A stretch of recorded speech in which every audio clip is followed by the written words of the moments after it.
have codes preparing for potential widespread and likely power outages across its service area this weekend. The company has mobilized extensive internal and out-of-state resources to be able to repair equipment and restore power as quickly and safely as possible.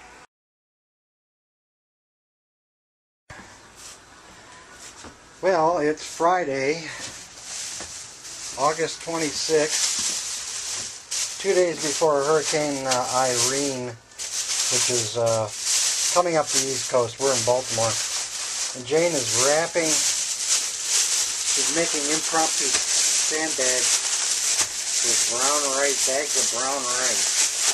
That's pretty good. There it is right there. Okay, we got a couple ready to go. It's just like preparing for the Mississippi flood or something like that. Here we go. Okay, and then this way we can prevent all the water coming in. because the rain is going to come from back here in the cockpit, and it's going to, these sliding doors leak, so we have water everywhere. There'll be water everywhere. It's going to be perfect with the sandbags. That's the plan. The plan. Yeah, so the outboard motor's all wrapped up and double up on the lines going to the dock. And there they are right there, all doubled up. And that guy with that big boat there, he didn't do jack shit. I called them, Patty. Big orange ball. Which is actually really nice because there are a lot of situations when you're traveling. And you just need a big ball. You doubled up those lines there. I wrapped up the main. There you can see the main's all wrapped up. And the halyard is secured down to a cleat and made taut.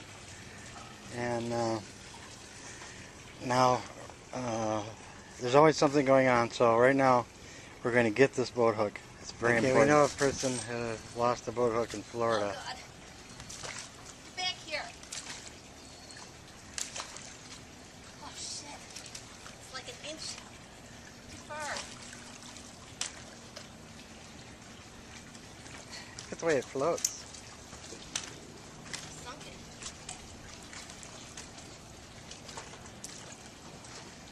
It's about 13 feet of water here, so. I can't reach it. I think it sunk it. That's too bad. It looked pretty corroded.